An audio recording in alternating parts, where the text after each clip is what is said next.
Before we begin, a quick note. This episode was written and recorded in late 2023. It also includes an extended version. The extended version of this episode is available on my Patreon.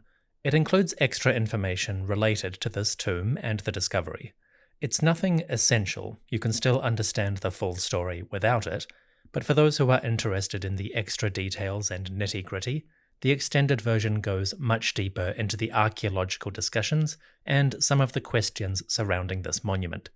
Also, the Patreon episode includes a PDF booklet with photographs of many of the treasures and extensive notes and references related to this subject. So this episode is the shorter version, but it still gives the full and complete story. If you are interested in some extra extended material, you can find that on my Patreon. Links in the episode description. Thank you.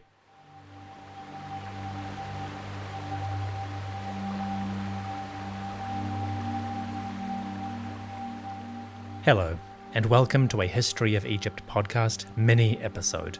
This is The Treasures of Queen Hetep-Heres, a curious discovery that occurred in 1925 at the Great Necropolis of Giza. The tomb of Hetep-Heres, just east of the Great Pyramid, is a curious find, one that still presents many questions for archaeologists today. In this episode, we explore a fascinating discovery, an unusual excavation, and an enduring question of ancient Egyptian history. Come, let us visit the tomb of Queen Hetep-Heres.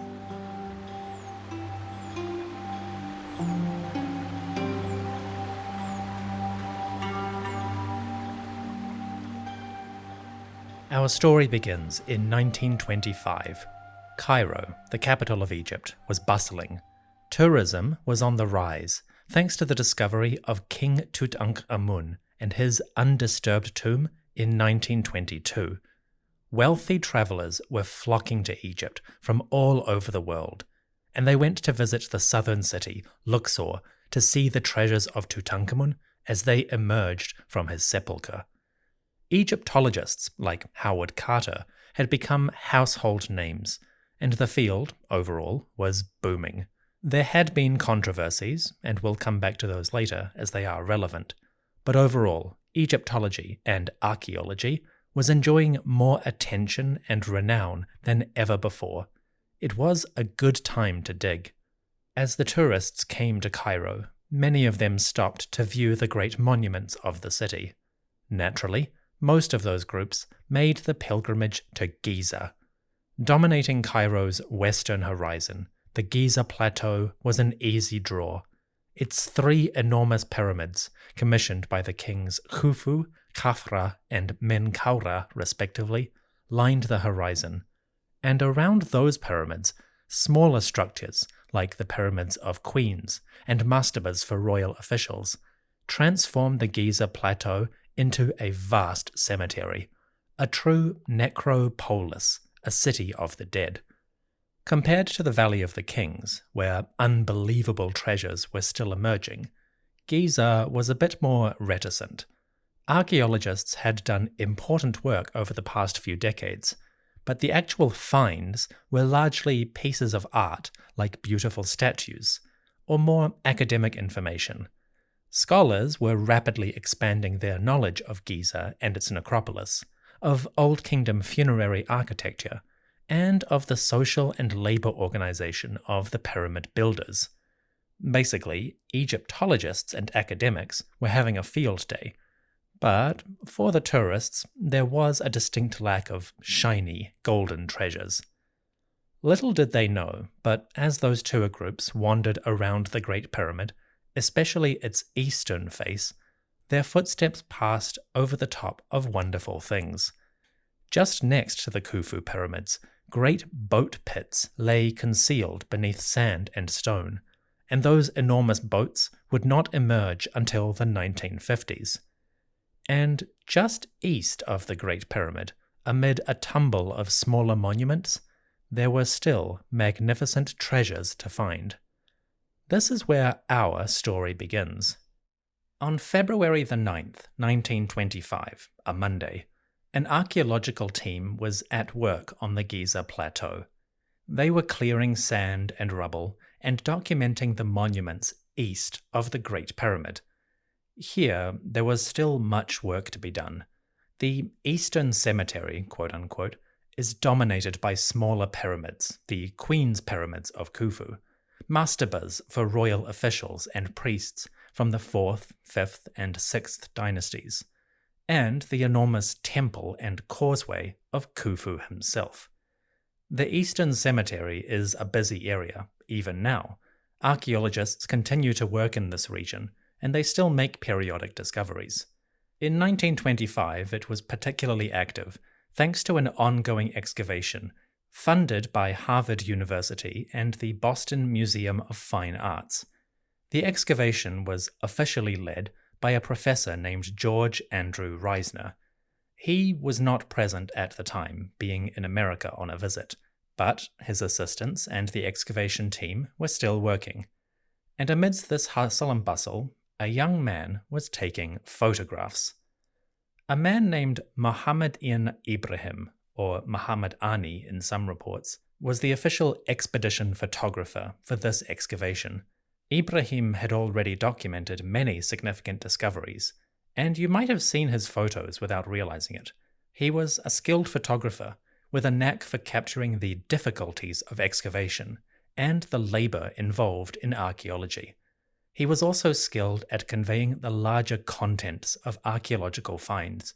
With a tripod and a careful eye, Muhammadani Ibrahim is one of the forgotten heroes of early 20th century archaeology.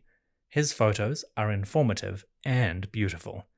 The expedition was lucky to have him. Anyway, on Monday, the 9th of February, Ibrahim was working at Giza, just east of the Great Pyramid. He was setting up his tripod, preparing to photograph a street, quote-unquote, not far from the ruins of Khufu's temple and causeway. As he unloaded his tripod and began setting it up, something unexpected happened. One of the legs of the tripod started to sink, pressing down into the ground. That was strange. The Giza Plateau is dominated by limestone, which, while porous, is relatively stable. A tripod shouldn't be sinking that easily. Apparently, something was there. Ibrahim alerted the excavation leader, a man named Alan Rowe. They quickly cleared the sand away from the surface and identified a patch of plaster and stone. It seemed that there was a monument, possibly a burial shaft, located in this region. Again, that was strange. At Giza, most tombs or burials have a superstructure, a monument on top of them.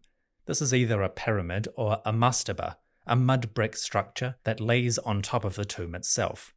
Here, there was something like a hole in the ground, but it was clearly closed with slabs of stone and a layer of plaster. It was unexpected, and the team were not quite sure what to make of it. For the next couple of weeks, nothing happened. The excavation was busy with other areas and projects, but then, on Thursday the 19th of February, the archaeologists were free to turn their attention to Ibrahim's patch of plaster. Over the next couple of weeks, the archaeological team, including Egyptian laborers, cleared sand, rubble, and debris. They were meticulous. They stopped whenever they found an object or small item, and they carefully documented those items, recording their position and location. Doing this, they slowly built a profile of the excavation scene. This kind of methodical, meticulous record-keeping was slow, but important, and it was part of the new scientific archaeology that was taking shape in the early 20th century.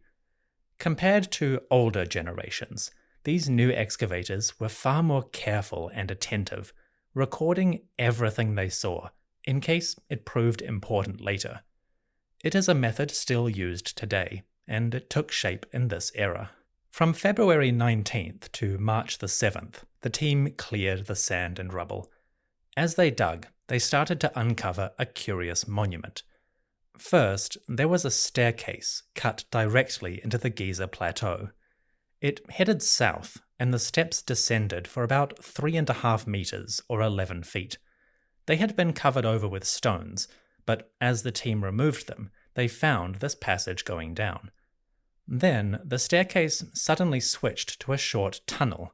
The tunnel went ahead for another meter or 3 feet, before once again changing shape. Now, at the end of the staircase and tunnel, the monument switched to a pit. A rectangular shaft, about 2.3 meters wide, suddenly opened up before them. The archaeologists duly photographed, recorded it, and then began digging down. The shaft proceeded in a roughly straight line below the surface of Giza. It was not a perfect shaft. The walls were roughly cut, bending and expanding as they went deeper into the rock. The shaft itself was full of sand, loose rubble, and large chunks of stone. Some of those stones were quite large, almost blocks or miniature boulders. And amid the debris, small items occasionally came to light. The excavators found fragments of pottery, broken bits of stone from other monuments, and all kinds of miscellaneous detritus. Most notably, that pottery that was coming up was distinctly Old Kingdom in style. The design and manufacture corresponded with pottery of the 4th dynasty. That was helpful, giving the excavators a rough starting date for the monument. The shaft, wherever it led, might be Old Kingdom. Perhaps it would even be contemporary with the Great Pyramid itself. Meter by meter, the team cleared the rubble and documented it. At first, the monument did not seem that promising. For one thing, it didn't look like a tomb, or at least not an Old Kingdom tomb. As I said, burials at Giza tend to have monuments on top of them, structures like a pyramid or a mastaba. The ones that don't are usually test pits, abandoned monuments that were never completed, or structures of much later periods. So the basic design was not promising. Furthermore, the architecture itself was kind of rough. The shaft was small, the stone carving was haphazard, clearly unfinished. It looked like a rush job, or again, something that was started but then abandoned. So, at first glance, the stairs and the shaft, while interesting, did not exactly scream major discovery or even treasures ahead. Nevertheless, the excavators were cautiously excited. Although this monument was small and out of sorts with other structures at Giza, it did have one promising feature. As they dug, it became clear that the rubble and detritus filling the shaft was relatively undisturbed. That might sound oxymoronic. How can rubble be undisturbed? Isn't it kind of disturbed by nature? Well, yes and no. The stone and debris were jumbled about, but there were also layers of sand. Periodically in the shaft, the diggers found clean sand that had no detritus or objects within it. Clean sand is a wonderful find in any excavation. It marks a layer where nothing has disturbed the ground since the original construction. And below these chunks of stone and bits of pottery, the archaeologists were finding layers of clean sand. So, the monument seemed to be intact, undisturbed since its original construction. With that in mind, the possibilities began to multiply.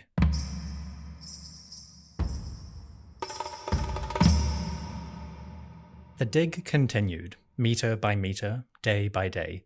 It was laborious, sweaty work, even in the Egyptian winter, and the shaft went down and down and down. About 7.5 meters below the surface, 24 feet, something interesting appeared. The archaeologists found a small niche, a hollow cut into the side of the shaft. The niche contained 2 wine jars and a set of bones. The bones came from an animal, a bull to be precise, and they included the bull's skull and assorted bits.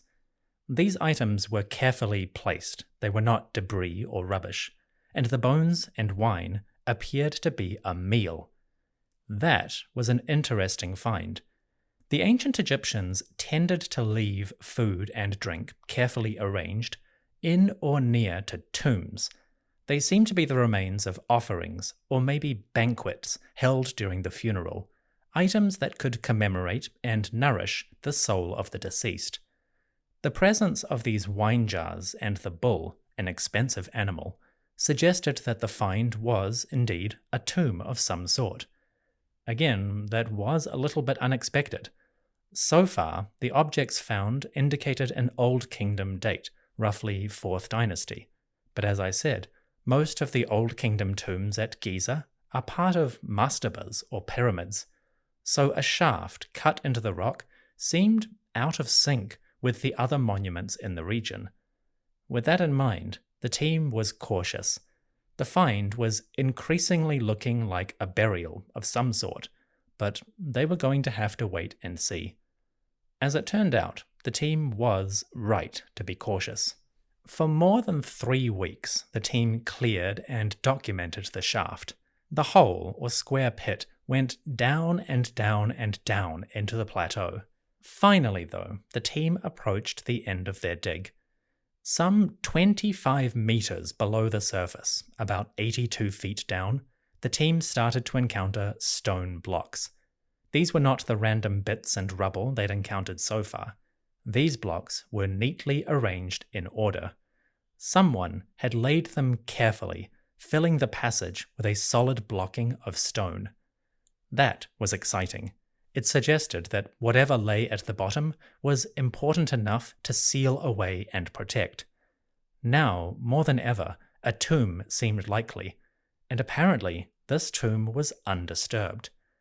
At this point, the excitement was building. A tomb of the 4th dynasty right next to the Great Pyramid? That seemed to promise all kinds of possibilities. Were the team about to uncover another Tutankhamun? The archaeologists removed the stones, documenting them as they went. Now, things were accelerating. As they withdrew each block, the edges of a chamber started to appear. This was along the south wall of the shaft. The chamber was blocked with stones, but the outline was unmistakable. The team had reached the bottom of the shaft, and they had found a room. And once again, it seemed undisturbed. The chamber was closed with a layer of blocks and masonry, and before the team could open that chamber, they had to finish clearing the shaft. This part was important. Although they may have been desperate to get into the chamber, they had to do their job properly. It's good that they did, for amid the blocks and rubble, the team found seals, small lumps of clay stamped with hieroglyphs, which the ancients used to seal boxes and jars, and to record royal activity. Clay or mud seals are a great find for historians. They often reference kings, royal officials, or government departments. Whenever an ancient bureaucrat or representative needed to mark their authority, a mud seal was a good tool. The team found some of these at the bottom of the shaft. The seals were fragmentary and broken, but they still contained legible hieroglyphs, and on some of them, the archaeologists could identify a name. The seals referenced the king Horus Medjedu. This is Khufu, the second ruler of the 4th dynasty, and the man who commissioned the Great Pyramid. Along with some other hieroglyphs referencing government departments, the seals painted a clear picture. The shaft, closed and buried, seemed to be from the reign of Khufu, so it was contemporary with the Great Pyramid itself. At last, the shaft was clear. The chamber was ready to be opened. The day had arrived. On March the 8th, a Sunday, a small group gathered at the shaft. In charge was Alan Rowe, who was Dr. Reisner's assistant. There was also Thomas Greenlees, a South African-British archaeologist, who was keeping a diary of the whole project. There were also Egyptian workers, whose names are not recorded, and possibly Muhammad Ani Ibrahim as the photographer, but I couldn't find a specific mention of him. The point is, the team would have been small, the shaft was cramped, and no one knew exactly what they had found. To avoid disappointment, the first opening was quiet. The team removed a block from the doorway that sealed the chamber, and Alan Rowe stepped forward with a flashlight. He poked it through the hole and shone light into the ancient darkness. What did he see? Rowe's light pierced the chamber, and immediately it reflected off gold. Bits of metal all about lay within the hall. The metal was fragmentary, piled atop different items, but it was abundant, and there seemed to be a variety of it. In one section, there were what appeared to be golden rods. In another, scraps of gold that looked like a box. Another pile seemed, maybe, to be the outline of furniture. Equally important, there was the unmistakable outline of a stone sarcophagus. Just near to the doorway, shining dully in the torchlight, there was an alabaster or travertine casket. Now it was definitive. Alan Rowe and the expedition team had uncovered a tomb, a wealthy tomb. Like Howard Carter before him, Alan Rowe was having a moment of wonderful things. The excitement must have been overwhelming, but surprisingly, the archaeologists did not continue. Officially, this excavation project was under the authority of Dr. George Reisner, and by the protocols of the time, the archaeologists needed to wait for him before they would open the monument and examine it. Unfortunately, Reisner was still in America, and it would take some time before he could return to Egypt. So, a few days after the initial opening, the chamber was resealed, pending Reisner's return. Surprisingly, we now have to wait an entire year. The next phase of work did not begin until January 1926. That was, apparently, the point at which Reisner was able to return to Egypt and take official charge of the excavation. I can only imagine how frustrating that must have been for Alan Rowe or Greenlees or the Egyptian workers who had laboured so hard in February and March of 1925. They had done all that work, got right to the door of the chamber, but now they had to wait. The impatience must have been incredible. Nevertheless, the team did their job. They resealed the chamber, filled the shaft with rubble and sand once more, and buried the site until they were able to return. On January 21st, 1926, Reisner was at Giza. He was assisted by a notable Egyptologist named Dowes Dunham, and now they, together with their assistants and the Egyptian workers, formally began to clear the tomb that had been discovered. Remarkably, this clearance was going to take a long time, almost 12 full months. The chamber that they had opened was a haphazard affair. The ancient objects, mostly made of wood and covered with gold, had disintegrated, leaving just the metal behind. So the objects were in a terribly fragile condition, and they would need careful treatment and conservation as they were removed from the chamber. Also, the assemblage itself was in a great confusion, more on that later, and that was going to complicate the excavation of the hall. In earlier generations, a find like this might have been cleared quite quickly, within a matter of weeks or even days. But as I mentioned earlier, Reisner and his team were part of a new generation of archaeologists that were far more concerned with conservation and careful record-keeping when they were doing their work. That care and attention, combined with the terribly disintegrated state of the objects, meant that clearing this chamber was going to take much longer than its size might suggest. Fortunately, Reisner and his team had the patience, the resources, and the care to do this job properly. So, from January to December of 1926, they carefully cleared and studied the monument. What did they find? When Alan Rowe first opened the chamber, he saw a stone sarcophagus, a pile of broken furniture covered with gold, and bits of assorted pottery. In one sense, the tomb was kind of a mess. But once they began properly studying and clearing it, the archaeologists were quickly able to reconstruct the original furniture that had laid within it. The sarcophagus, made of stone, was the primary item, but around it, the ancients had placed a couple of chairs or thrones, a wooden sedan or carrying chair, a bed with its headrest, boxes of toiletries and vessels, jewellery, and a large assortment of pottery. There was also a strange set of objects, long rods made of wood and covered with gold. They seemed to fit together somehow, but the ancients had disassembled these rods and stacked them together atop the sarcophagus. It wasn't clear what this was, but it was an intriguing find. Reisner and his team could also identify boxes, which seemed to contain ancient artifacts. These included a set of jewellery bracelets made of silver, and various toiletries and stone vessels that may have been placed in the tomb for the deceased's use in the afterlife. There was even a set of copper razors that the person might use to maintain bodily hygiene in their immortal life. Basically, the chamber, although in a terribly decayed and haphazard state, seemed to include many of the items you would expect in a classic wealthy burial. So judging by the assemblage itself, the tomb clearly belonged to somebody important.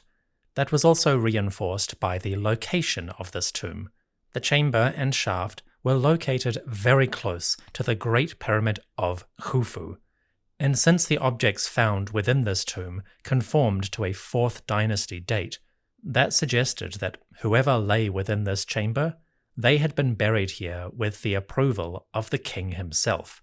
After all, Khufu probably wouldn't let just anyone build their tomb in his sacred necropolis. So, who was the owner of this tomb? The answer was quite intriguing.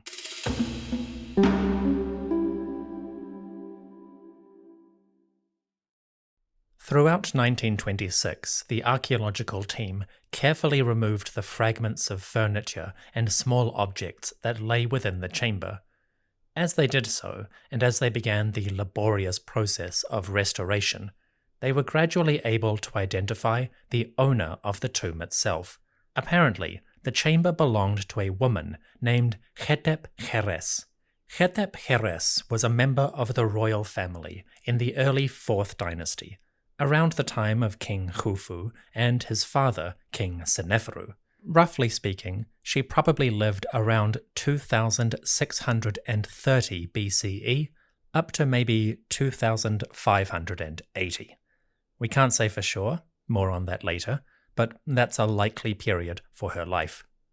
Hetepheres' origins are unknown. Her name means something like, "her face is pleasing," or "her face satisfies." If that is her birth name, then apparently her baby face was extremely pleasing to her parents. If it's a name she took on later, then it might reflect her position and splendor within the court. However you look at it, Hetepheres is a classic name of the Old Kingdom royal family, partly reflecting the attitudes of the time, but also the influence and prominence of the lady herself. Beyond the name, her origins in a family and political sense are uncertain at best. Clearly, she came from the extended royal family at the very least, but none of her titles explicitly named her parents. There was one reference that called Hetepheres the God's daughter of his body, the Sat Necher en Hetef. That's an unusual title. The significance is a little bit unclear. It definitely refers to a king of some sort. Nobody but the king or a god is going to be called the Necher. But how it actually connects this lady with the king in question, that is unknown. Personally, I wonder if maybe a title like God's daughter of his body refers to a girl born after her royal father had died. The idea, as I imagine it, is that perhaps she was conceived while her royal father was still alive, but she wasn't born until sometime after his death. That is, when he had become a god. That is pure speculation on my part, but it might be an explanation. An alternative could be that God's daughter of his body is connected with some kind of temple or religious ritual, a conception related to fertility and the great gods themselves. Again, it's an uncertain title. We're not entirely sure what it means, and there's a lot more research to be done. All we can say is that Hetepheres had this title, so she is connected to a king in some way. We're just not sure how. Anyway, the origins of Hetepheres are murky at best. But, as the archaeologists reconstructed the artifacts of the queen, they were able to identify certain things. For one thing, many of the objects belonging to Hetep-Heres associated her with the king Seneferu. Seneferu was the father of King Khufu, who commissioned the Great Pyramid. Seneferu, the maker of wonderful things, had commissioned 3 magnificent pyramids in his own time, episode 5, and his reign and court had been legendary for its wealth, power, and opulence. Apparently, Hetep-Heres was a member of Seneferu's family. Along with that basic connection, other titles came to light on the artifacts of this lady. As I mentioned, she was called the god's daughter of his body. She was also described as, "All things that she orders are done for her." This is quite a common epithet that basically communicates the prestige, influence, and power of the person in question. Basically, Hetep-Heres was a boss. Anything she wanted, it was done. Hetep-Heres was also the controller of the butchers for the Acacia House. This is a common title for royal women, and it seems to connect them with the larger economic institution of the palace as an organization and group of people. Then, Hetep-Heres was the follower of Horus. Basically, she was a close associate of the king, a member of his entourage, and prominent within his court. Finally, the most significant title associated with Hetep-Heres was Mother of the King of Southern and Northern Egypt. This title, which in Egyptian is Mut Nesut Biti, is an important one. Apparently, Hetep-Heres was the mother of a pharaoh. But which king was she the mother of? That's a surprisingly difficult question to answer. The title Mut Nesut Biti, Mother of the King of Southern and Northern Egypt, does not make any reference to the actual king himself. So there's a couple of candidates. Because the artifacts of Hetep-Heres associate her very closely with Seneferu, we might wonder if she was the mother of that particular king. That is unlikely, because according to the archaeological and historical information, the mother of King Seneferu is most likely a woman named Meres Ankh. So while her artifacts connect her with Seneferu, Hetep-Heres is probably not that king's mother. With that in mind, it seems quite likely that Hetep-Heres was actually the mother of Khufu. Although we cannot prove this definitively, the location of her tomb, just east of Khufu's pyramid, and the title Mother of the King of Southern and Northern Egypt, makes it quite likely that this is the mother of that king. If that is accurate, then Hetep-Heres was a prominent and influential member of the royal family at the time of the greatest activity in pyramid building. During her lifetime, the Egyptian people had constructed the 3 magnificent pyramids of King Seneferu, and they began work on the enormous Great Pyramid itself. Put that together, and Hetep-Heres must have witnessed incredible feats of engineering, economic and social organization, and sheer determination on the part of the Egyptian people. If we had access to a time machine, she would definitely be an interesting person to meet. Anyway, the artifacts contained within the tomb made it clear. This chamber, this monument, belonged to the Queen of Egypt, the mother of the king, Hetep-Heres, she whose face is pleasing. Although the origins of Hetep-Heres are unknown, and her exact relationship with Khufu is technically unproven, it does seem quite likely that she was his mother. At some point during his reign, Khufu had to arrange the burial of his female parent, and he decided to lay her to rest in a tomb near his own. Hetep-Heres lived around 2600 BCE. Back in 1925, the archaeologists, led by George Reisner, were hard at work on the excavation, conservation, and restoration of Hetep-Heres' tomb. At this point, the story takes an interesting turn, both from an archaeological and a modern perspective. The clearance of this chamber was an enormous undertaking, one of the most difficult tomb clearances in Egyptological history. So the excavators had their work cut out for them. They would carefully remove the thousands of fragments of metal, wood, stone, and pottery from the chamber. They would take these fragments, some of which were tiny, to laboratories on the Giza plateau for conservation, and hopefully they would be able to identify and perhaps reconstruct the ancient items. In this sense, Reisner's excavation was fortunate that it occurred in 1925 and not 10 years earlier. The discovery of King Tutankhamun's tomb in 1922 had shown the world just how splendid the ancient treasures could be. More importantly, they had shown the public and investors how valuable it was to excavate carefully, to remove items slowly with the utmost protection, and a focus on conservation.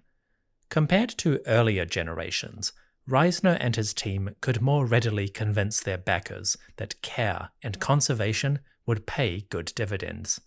That being said, there was a political issue lurking in the background. It had to do with excavations and the possession of artifacts found within them. Again, this question had arisen strongly during the discovery of King Tutankhamun.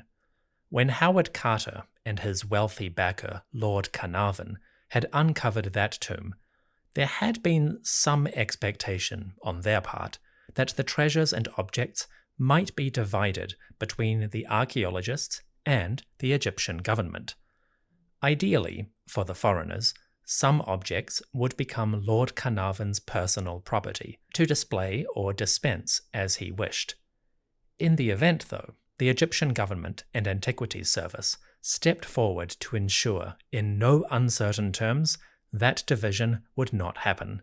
A find like Tutankhamun, of such magnificence and scale, must not in any way leave Egypt. That decision and dispute had caused all kinds of disturbances among the foreigners, including archaeologists, scholars, and politicians. But the issue was too prominent. The discovery of a royal tomb, intact and undisturbed, brought the question of artifacts and ownership into the spotlight. This affected the Hetep-Heres excavation. Although George Reisner and his team were operating on behalf of two foreign institutions, Harvard University and the Boston Museum of Fine Arts, there would be no division of finds. By the rules of 1925, the chamber of Hetep-Heres counted as an intact royal burial. Thus, every item was required to stay in Egypt. It came under the authority of the Antiquities Service, and they were responsible for it. That could have been a major issue, but it wasn't. In this context, we should commend the Reisner excavation and the Egyptian government for reaching a remarkably innovative compromise. The treasures of Hetep-Heres would remain in Egypt, but as part of the excavation process, Reisner's team were permitted to do something ingenious. As they reconstructed and restored the treasures, they would also make replicas. Exact copies of the items would be prepared during the conservation process. Those replicas would go to Harvard University and the Boston Museum of Fine Arts to display or dispense as they wished. The result was kind of a best of both worlds. The treasures of Hetep-Heres remained in the Nile Valley, her original home, but the replicas, made with exact reference to the original pieces, those could travel overseas to educate and delight the public, especially those without the means to travel. It was a clever solution, and as a result, the Boston Museum of Fine Arts today possesses a complete set of treasures connected with Hetep-Heres. They are exact one-to-one replicas of the original finds, and they reveal the wealth of this ancient queen. The replicas were made by three men: Ahmed Yusuf Mustafa, William Arnold Stewart, and Joseph Goethe. And thanks to the extensive documentation of this excavation, you can see photos of them working on the replicas in connection with the ancient pieces. You can see the fragments of Hetep-Heres furniture laid out carefully on soft wooden beds, and you can see the objects as they are slowly reconstructed. All of these photos are available on the website Digital Giza, which is run by Harvard University. I'll put a link in the episode description if you wish to see them. Anyway, for 12 full months, the archaeologists carefully cleared the tomb chamber. They conserved and restored the tiny fragments until they were able to reconstruct the elaborate furnishings and objects. Once they had cleared the chamber, there was only one item left, the large alabaster or travertine sarcophagus. The sarcophagus rested along the eastern side of the hall. It had a beautiful yellowish tinge, with deep bands running through the stone. The sarcophagus was simple, no particular adornments or decorations, but it was finely crafted and beautifully made, the sort of casket you might expect for a queen. During the 12 months of clearance and conservation, the team did not touch the sarcophagus. They did not try to open it, and they did not try to examine its contents.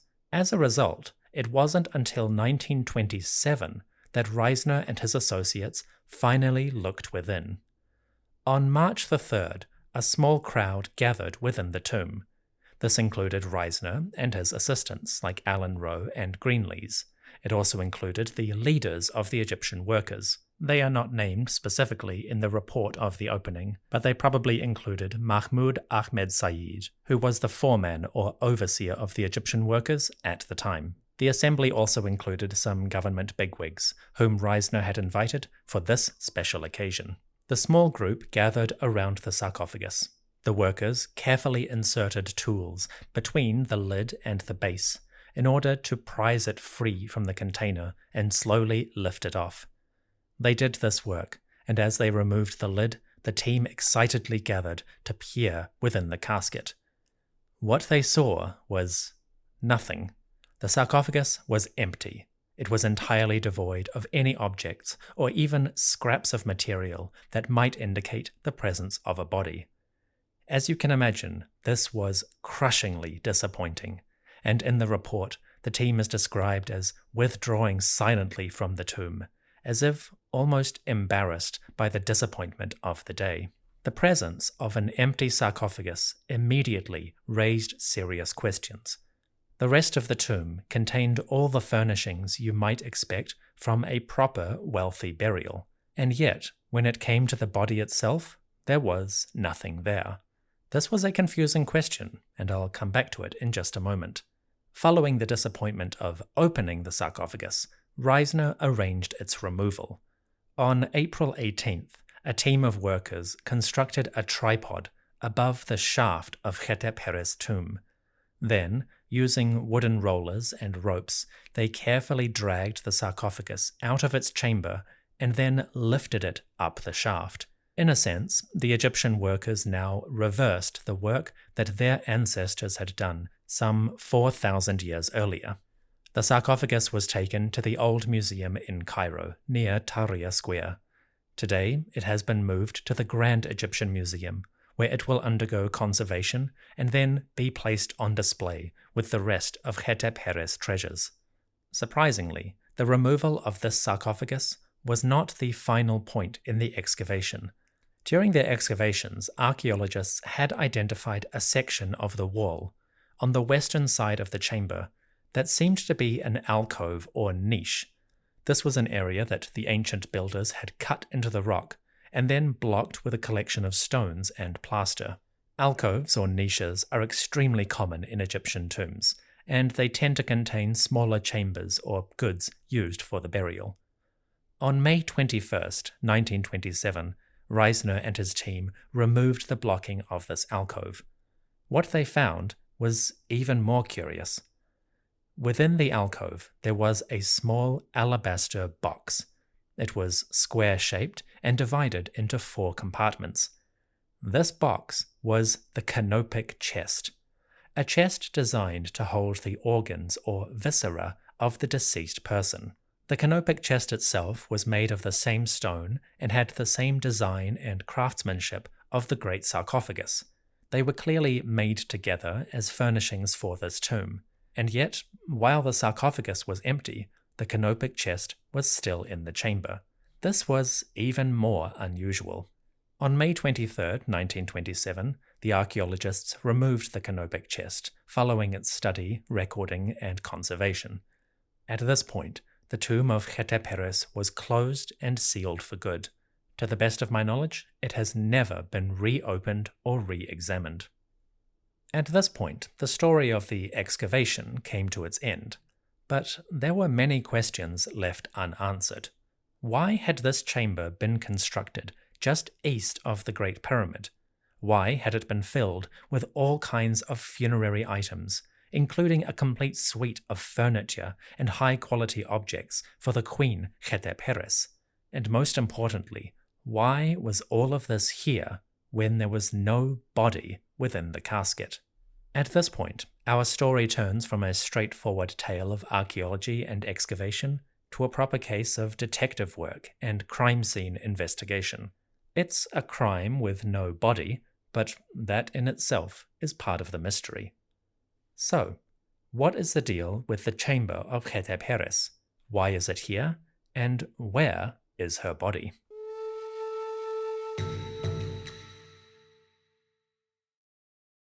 In 1955, George Reisner's full archaeological report of the tomb was finally published. Reisner himself had died in the 1930s, but thanks to his extensive and meticulous record-keeping and the full suite of photographs and notes related to the tomb's excavation, Reisner's colleagues were able to compile his notes and what he had written and put it together for publication. Much of what I'm about to tell you comes from Reisner's book and the work of later Egyptologists. If you are interested in this material, most of it is available online for free download. Just follow the links in the episode description to see the bibliography. To begin with, we should establish the facts of the Hetep-Heres chamber. Firstly, the chamber itself is unusual. It is dug into the ground of the Giza necropolis, but it entirely lacks a superstructure like a mastaba or a pyramid. The chamber itself was fully stocked with items suitable for a tomb burial. It had a sarcophagus, a canopic chest, furniture, pottery, personal adornments, and items for Hetepheres' convenience. And yet, all of these objects were basically pointless because there was no body. From the outset, it seemed quite likely that the burial of Hetepheres had been disturbed in some way. Tomb robbery is extremely common in Egyptian archaeology, and it has been going on for thousands of years. But the presence of all the other objects, including such an abundance of gold, was a very curious situation. If the tomb had been robbed, why would thieves leave all that precious golden metal? More importantly, the archaeological context itself suggested that the Hetep-Heres chamber had been closed and sealed in the reign of Khufu, and it had not been disturbed since then. So if there had been a robbery of Queen Hetep-Heres' tomb, it must have happened before that final closure. That is an interesting point that we'll come back to in a moment. The overall challenge is that nothing in the surviving archaeological remains points conclusively at a single explanation. Studying the problem, George Reisner suggested a possible solution. In his view, the Queen Hetep-Heres might originally have been buried in a tomb at Dashur or Meidum. These were the cemeteries commissioned by her husband, King Seneferu, and traditionally speaking, an Egyptian queen would be buried close or in association with her royal husband. Hypothetically, Queen Hetep-Heres had been laid to rest in a tomb somewhere near to Sneferu himself. But following that, Reisner suggested that Hetep-Heres' original tomb had been robbed. In the course of this robbery, the queen's body had been removed from its sarcophagus, rifled for jewelry and amulets, and then, somehow, destroyed. In this scenario, royal officials had discovered the violation of the tomb, and they had conspired, with or without King Khufu's knowledge, to arrange the reburial of Queen Hetep-Heres' items. In this scenario, the body of Queen Hetep-Heres was entirely lost, and the royal officials somehow concealed that from Khufu, and laid the queen's items to rest at the tomb in Giza. This was done quickly and quietly, resulting in a haphazard and kind of rough construction. but once they got everything into the tomb, they sealed it, filled the shaft, and concealed it. There it lay for 4,000 years. Reisner's explanation was ambitious. It had a lot of hypotheticals, and the big problem is that there's not much proof that any of this actually happened. It is certainly conceivable, it's just how would you prove that elaborate series of events without more information? This issue was apparent early on, and subsequently, multiple Egyptologists have re-examined the tomb and situation of Hetepheres to try to understand more fully what had happened. The most important discussion was by Mark Lehner in 1985. As part of his PhD study on the Giza necropolis, Lehner re-examined the evidence surrounding the burial of Hetepheres. His hypothesis, summarized briefly, went as follows. In Lehner's idea, Queen Hetep-Heres was always buried at Giza, not Dashur or Meidum. She was probably buried early in the reign of Khufu, when construction work had only just begun on the Great Pyramid complex. The location of her tomb, not far from his actual pyramid, was done quickly, at a time when the overall layout of this complex was still being finalized and confirmed. Subsequently, changes to the Great Pyramid, and the addition of new pyramids and mastabas alongside it, demanded that royal officials re-enter the tomb. They removed the queen's body and took it to a new burial site. Again, this hypothesis is entirely plausible, but it still has large gaps that we can't exactly prove. But that is Lehner's idea. Perhaps Hetepheres was always buried at Giza, and as the Great Pyramid construction project evolved, subsequently her body was removed and buried somewhere else. The third idea comes from Zahi Hawass. Hawass proposes a slightly different timeline compared to Lehner or Reisner. For Hawass, the disturbance and reburial of Hetepheres might actually date to a later era, specifically the First Intermediate Period, when the Old Kingdom royal house had gradually lost power and influence, and the kingdom, quote-unquote, kind of collapsed into disunity. That era, the First Intermediate Period, might have seen some looting and damage in various royal cemeteries. More on those in the future. For Hawass, it is possible that the damage and reburial of Hetepheres' tomb actually dates to the First Intermediate Period. Again, this is possible. There is archaeological evidence that Giza itself was damaged and partially ransacked during that time. But the big issue here is that all of the evidence from the tomb itself dates to the 4th dynasty. There are no artifacts or materials dated to any later period, so it seems very unlikely that the monument was disturbed at that time. Finally, a scholar named Hans Hubertus Munch suggests that, actually, the chamber of Hetepheres is not a tomb or burial at all. Munch suggests that rather this chamber is a deposit, a cache of items connected with the queen, but not actually intended as a burial. That one, I think, is the least convincing, simply because all of the artifacts within the chamber point to a tomb and a burial. Even if that burial is missing a body, everything else within the monument points to that situation. I'll come back to this in the extended version of this episode to explore it more fully. So we have a few plausible scenarios. Maybe Hetepheres was buried somewhere else in a different necropolis. Her tomb was robbed and her body was destroyed. All of her items were then moved to her new burial site at the Giza Plateau. When this happened and how are still entirely unknown, but somehow the original burial was disturbed, the queen's mummy was lost, and what remained was placed in a new burial site. On the evidence currently available, that is the best we can propose. I do wonder if there is another explanation. Perhaps when Hetepheres died, she died in circumstances that actually caused the loss or destruction of her body. Perhaps the queen drowned or was killed in an animal attack, and her possessions, her funerary items, were placed in the chamber as a kind of symbolic burial, a way to ensure her immortality, even if her body had been lost. That is pure speculation on my part, and I'll get into it a bit more in the extended episode. But I do wonder if that might be a potential explanation.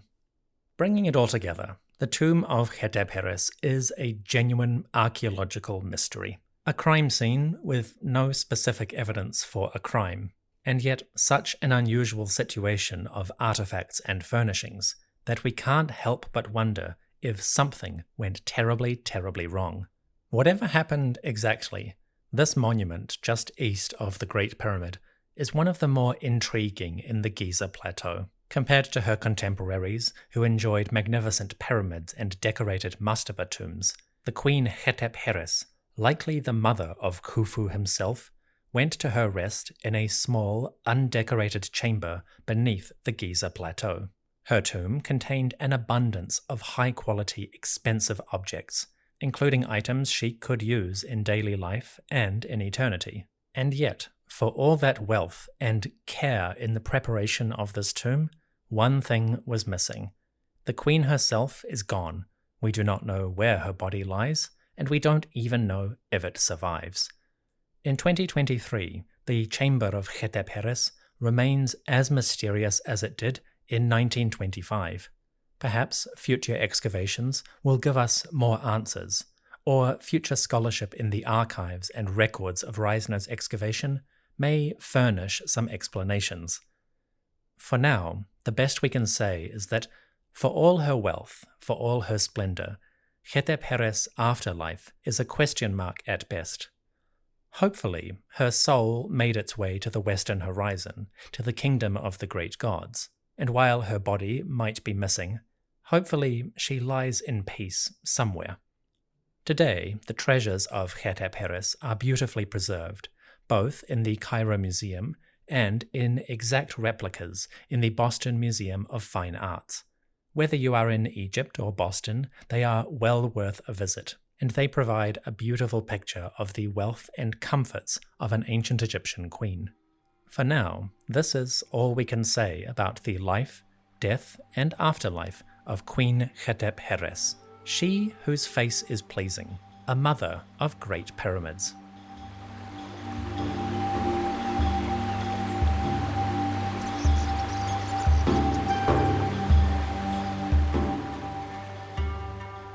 And now, a brief epilogue. Among the many objects discovered within the tomb of Hetep-Heres, there was a box containing jewellery. These had decayed and crumbled over the centuries, but the archaeologists were able to restore and reconstruct them. The jewellery within this box took the form of bracelets, a set of armbands, maybe ankle bands or wristbands, that belonged to Queen Hetep-Heres. The bracelets followed a similar pattern. They were made of silver, with inlays of faience, turquoise, and precious stones. They were decorated with insects and sun discs, more on that later, and they were clearly items of high value and prestige. The bracelets were made of silver, but Egypt is naturally poor in silver. The country has an abundance of gold and copper in the eastern and southern deserts, but silver usually had to be imported from overseas lands. In this sense, an interesting development occurred in 2023.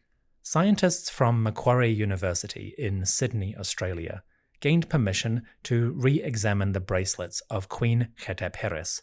Studying tiny fragments of the metal, they were able to identify the mineral components and profile of the silver itself.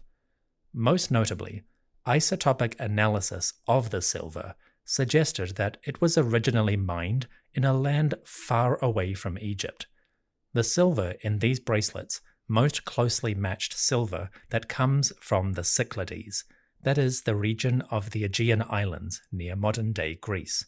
Apparently, Hetep-Heres had a set of bracelets made of silver that had been imported either directly or through long-range trade networks from the lands across the Mediterranean. This discovery was fascinating. It adds further evidence to historians' understanding of ancient trade routes and the international connections between Egypt, the Near East, and the Mediterranean. From the late Bronze Age, the Middle and New Kingdoms, we know a lot about these trade networks, but for the Old Kingdom and earlier periods, archaeologists are still gathering evidence and piecing them together. the discovery that the silver of Hetepheres bracelets originated in the Aegean area, that was a remarkable find. This study is available on open access online. If you would like to read it, you can find a reference in the episode description. One final point. The bracelets of Hetepheres are decorated with a similar motif. They are all adorned with moths, or maybe butterflies, and in between they have orange circles. These orange circles probably represent sun disks, the symbol of the god Ra. Which I have to wonder, if you take a moth and Ra, what do you get?